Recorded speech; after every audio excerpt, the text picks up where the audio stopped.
الكارما هي تجسيد للأفعال السيئة والجيدة اللي عملناها بحياتنا الماضية. بيستند مبدأ الكارما على العدالة المطلقة بين المكافأة والعقاب. الكارما بتشجع الأشخاص على التفكير بحياتهم والتعلم من أخطائهم وقبول المسؤولية الشخصية. ونقول مرحبا أصدقائي من جديد. اليوم بدنا نحكي شو هي نوع الكارما اللي عندك حسب برجك. بلش مع مواليد برج الحمل. بحياتك الماضية مواليد برج الحمل كان عندك دائما اعتقاد انك انت المسؤول عن كل اشي بيصير، بتحط المسؤولية عليك سواء كان ذنبك او مش ذنبك، فدائما بتحس حالك الشخص المسؤول كل إشي. نتيجة هذا الإحساس المزعج بالمسؤولية اللي عندك طول الوقت صار يضر بصحتك العقلية والجسدية بنفس الوقت. دائما عندك انطباع إنه ولا إشي رح يمشي بغيابك، ولا إشي رح يزبط إذا أنت ما كنت موجود فوق رأس هذا العمل أو الموقف أو الحدث أو أي إشي بصير. بتحس حالك إذا أنت ما كنت مشتغل الشغلة بإيدك ما رح تنشغل بإتقان. هذا دائما الإحساس عندك، دائما حاطه على عاتقك، عشان هيك أنت دائما مرهق وتعبان، وإنك حتى مسؤول عن تصرفات الأشخاص اللي بحياتك. أنت مسؤول عن الأشياء اللي بيعملوها. بتحس حالك إنك مسؤول عن علاقاتهم العاطفية، مسؤول عن علاقاتهم المهنية، مسؤول حتى عن مشاكلهم اللي ما بتخصك أو حتى مع أصحاب ناس تانيين. فدايما بتحس حالك إنك أنت مسؤول إنك تصلح وتظبط حياة الأشخاص اللي بحياتك، حل مشاكلهم العاطفية وحتى الزوجية لهي الدرجة. فأنت الكارما اللي عندك يا مواليد برج الحمل هي إنه دايما أنت حامل المسؤولية على عاتقك. بروح لمواليد برج الثور. أنت تعرضت بحياتك الماضية يا مواليد برج الثور للحب اللي بدون شروط أو بدون أي مقابل، أو أحيانا بيكون من طرف واحد، أو إنك من الأشخاص اللي كنت تعطي حب وتعطي تقدير وتعطي اهتمام، ما كنت تلاقي أي تقدير أو أي مقابل. حتى هذا الإشي أو السبب ترك فيك عيب لصورتك المثالية، إنك أنت دائما متسامح، لهيك دائما تتعرض للاستغلال من الناس اللي حواليك. بس إنه الكارما العادلة وأخيرا يا مواليد برج الثور رح تعطيك حقك بالحب. الحب من طرفين، الحب بعدالة، الحب تاخد بمقابل وتاخد بمشاعر مثل ما انت بتعطي، وانك تعيش هذا الحب بطريقتك زي ما انت بتحب. وما حدا متخف يا مواليد برج الثور، ما حدا رح يستغني عنك بهذا الوقت. كان مصدر الأرق لإلك دايما يا مواليد برج الثور انك بتعطي الحب بكل شغف وبكل طاقة، كل مشاعرك بدون ما تلاقي أي مقابل. ركز على سعادتك يا مواليد برج الثور، لأنه إذا أنت ما قدمت لنفسك ولشخصك ولحالك السعادة، صدقني ما حدا رح يقدم لك إياها. اسعد حالك يا مواليد برج الثور. مواليد برج الجوزاء، لأنك اهتميت كتير بالفترة الماضية بالعقل والمنطق بس، لهيك ما قدرت إنك تختار المسار الأفضل لإلك، وصرت أكثر محدودية بتفكيرك، دايما منطقي ودايما عقلاني. لهيك ممكن نعتبر إنه عقلانيتك هي الكارما الخاصة فيك يا مواليد برج الجوزاء. عشان هيك ما تسمع لأي حدا من اللي حواليك، ولا حتى شو بده المنطق أو شو بيحكي المنطق أو شو بيحكي العقل. اسمع لقلبك يا مواليد برج الجوزاء. ادخل جوات حالك، اسمع لقلبك، شوف انت شو بدك وقلبك شو بده وحدسك. وقف تفكير وتحليل كل اشي، وقف فضي راسك، افصل كل اشي براسك، وقف التحليل والمنطق اللي براسك واسمع لقلبك يا مواليد برج الجوزاء ولو لمرة واحدة بس. ما لازم تضل قلقان طول الوقت. ريح راسك وريح تفكيرك واسمع لقلبك شوي، لو لمرة واحدة بحياتك. مواليد برج السرطان، شو الكارما اللي عندك والخاصة فيك كنت تعاني منه طول حياتك وبالفترة الماضية؟ مواليد برج السرطان كان بسبب غلط مش ذنبك يا مواليد برج السرطان، وهذا اللي خلاك سنين وانت حامل هذا الذنب جواتك. ممكن يكون بسبب خيبة أمل، أو ممكن كمان يكون بسبب شخص ما عرف يعتني فيك وأحبطك، أو لأنك حاولت تغير إشي معين وما قدرت وما نجحت فيه، ولهيك الكل حط المسؤولية عليك. لازم تفهم إشي معين يا مواليد برج السرطان، إنك مو بتقدر تعتني وترعى وتدير بالك على كل يلي حواليك بالكامل، سواء من عيلتك، من أصحابك، من الناس الموجودة بحياتك. وقف لوم نفسك يا مواليد برج السرطان. لازم تبطل تحس بالذنب تجاه الأشياء اللي ما قدرت انك تساعد فيها الناس. يعني اذا حدا جيت بدك تقدم له خدمة او مساعدة وما قدرت، فهذا مش ذنبك، انت عملت اللي عليك وساعدت باللي بتقدر عليه. في اشياء بتتجاوز قدرتك او حتى طاقتك يا مواليد برج السرطان. الاسد، كان عندك تجربة سيئة جدا يا مواليد برج الأسد بالماضي، تم التخلي عنك والنتيجة كانت إنك بتخاف تضل لحالك، بتخاف من الوحدة يا مواليد برج الأسد.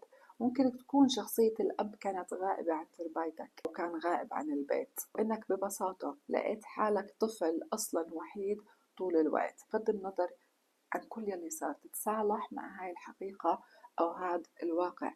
ما رح تكون لحالك يا مواليد برج الأسد، لازم تكون الكارما الخاصة فيك إنه في شخص دائما بدور عليك، في شخص موجود علشانك يا مواليد برج الأسد، حتى لو أنت كنت تشعر بعكس هذا الحكي أو إنه هذا الحكي مش صحيح. مواليد برج العذراء، بماضيك يا مواليد برج العذراء استغلوك أشخاص اللي كانوا يحسوا بالغيرة منك. طبعا هم هدول الناس اللي أكتر ناس أذتك، أدى هذا الإشي لسقوطك بسبب غيرتهم وأذيتهم إلك. هذه هي الكارما الخاصة فيك يا مواليد برج العذراء، إنه ما في حدا بحب يقرب منك. ليش؟ لأنه بحس حاله إنه ضعيف وحجمه كتير صغير قدامك، فهذا الإشي ببعدهم عنك. واللي ببعدهم عنك أكتر إنك أنت بسبب المواقف الماضية اللي صارت معك حطيت حاجز بينك وبين الأشخاص اللي بحياتك، سواء كانوا قراب أو بعاد، خوفا من إنهم يرجعوا يسقطوك من جديد أو يحسوا بالغيرة ويبلشوا يأذوك. بس اللي لازم تفهموا إنه مش كل الأشخاص بدهم شر لإلك، احتمال كتير كبير يكون في منهم بدهم الخير لإلك، على الأقل بمحيط عائلتك يا مواليد برج العذراء. مواليد برج الميزان، بتطاردكم دائما تجارب مؤلمة طول الوقت، هي بسبب الماضي. ارتبط معظم هذه المشاعر بالأمان، المشاعر الأليمة هاي اللي عندكم كانت مرتبطة بالأمان. يا الميزان، مو مهم شو صار بالماضي، لسه بإمكانك أنك تطلع وتوصل للقمة بدون خذلان من أي حدا. بس حط ببالك إنه تاريخك مش من الضروري يحددك ويحدد خطواتك. يعني ماضيك والأشياء المؤلمة اللي صارت معك مش بالضرورة إنها تحدد الأشياء اللي تصير معك لقدام أو بالمستقبل. عندك القدرة يا مواليد برج الميزان على التغيير بأي وقت. على فكرة، حياتك الماضية تركت الحياة والأحداث تتحكم فيك، يعني ماضيك كان يتحكم فيك. هلأ بدك تعمل كل اللي بتقدر عليه حتى ما يتكرر اللي صار معك، وتحاول تغير الطريقة عشان ما يتكرر الماضي معك بالمستقبل. لازم توصل لمرحلة إنه ما يهمك غيرك كيف بيشوفك أو كيف ممكن إنه يفهمك بسبب تصرف أنت تصرفته، إنه يفهمك على كيفه. هذا الإشي بيرجع له يا مواليد برج الميزان. طول الوقت كانت بتهمك مشاعر الناس، وهذا هو سبب خرابك أو سبب ألمك طول الوقت. دائما بتهتم بمشاعر الناس وخايف إنهم يفسروا أفعالك بطريقة سيئة، وهذا هو كمان السبب اللي جاب لك الدمار، لأنه تركيزك العالي على اللي حواليك شو بدهم، نسيت حالك أنت شو بدك. هلأ من الضروري إنك تعرف أنت شو بدك يا مواليد برج الميزان. مواليد برج العقرب، عندك يا مواليد برج العقرب هواء غامض من اللي حواليك. بعد ما كنتوا أرواح نقية بيوم من الأيام وداخلكم نظيف ونقي، بس إجا شخص وأفسد هاي الروح الصافية فيكم. تذكروا قانون الكارما يا مواليد برج العقرب، وكون مدرك إنه المعاناة اللي عشتها ما رح تنتهي إلا لما تتمكن من قوة التعامل مع الأشخاص باحترام. حتى وإنت بأقصى درجات ألمك أو بأقصى درجات غضبك وحزنك، وإنت عم تتعامل مع الناس مع ذلك باحترام وقوة، واثق من نفسك وواثق من نفسك وقادر تتمالك غضبك. مواليد برج القوس، مع انك من اكثر الابراج اللي مريت بمعاناة مع حدا مر فيها، تتمتع بقوة شخصية بين كل الابراج واكثر شخص قوي بكل الابراج. المعاناة اللي مريتوا فيها يا مواليد برج القوس هي سببها الكارما الخاصة فيكم القاسية جدا، وهذه المعاناة رح تطلع منها إن شاء الله بإشي كتير حلو. عدد قليل جدا اللي رح يصير معهم هيك كارما بالبشرية كلها على فكرة، لكن هاي الكارما موجودة معك يا مواليد برج القوس. مهما كانت المعاناة اللي بمروا فيها مواليد برج القوس، بالرغم من التحديات اللي واجهوها واللي راح يواجهوها كمان، إلا إنكم أكتر ناس محظوظين بين كل الأبراج. بس أهم إشي انتبهوا من الغرور والتغطرس عشان الكارما تضل لصالحكم ولطرفكم. مواليد برج الجدي، ولأنك حسيت يا جدي بمشاعر الضعف والانكسار وعدم الإنجاز بحياتك، بين إنك منهك كتير ومرهق ومنغمس مع نفسك جدا. هذه هي الفاصلة الخاصة فيك واللي بتحتاج عند هذا المفصل التغيير يا مواليد برج الجدي.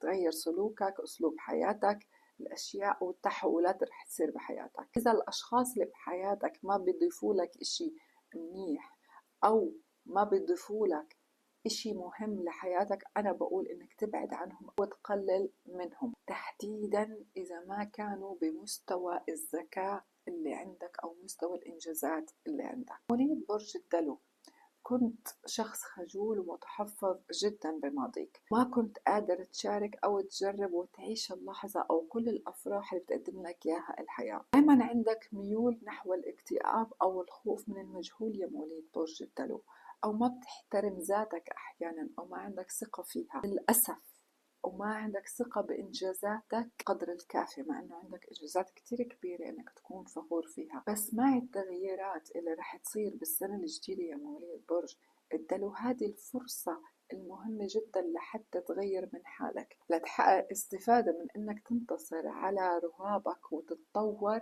وتمشي مع التغييرات. المشكلة وين عندك يا مواليد برج الدلو؟ بدل ما إنك تخاف من إشي أو من فشل أو إشي صار، انت كنت عم بتخاف من اشي مجهول او ما صار لسه.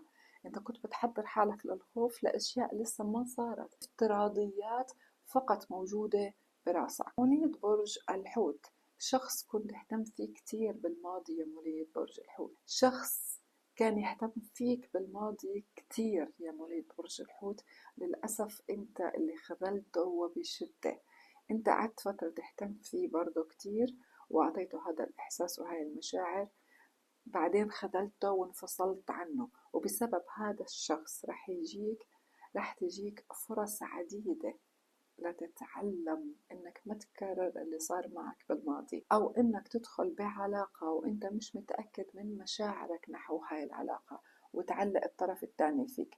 ممكن الكارما تحطك بنفس الموقف يا مواليد برج الحوت، هاي هي الكارما تبعتك، احتمال ترد لك الاشي اللي صار معك بالماضي. الكارما رح تحطك بنفس الموقف انك تتعامل مع حدا ويعلقك فيه ويخذلك أو إنه يتركك. ما بتمناها لأي حدا أبدا إن شاء الله يا رب.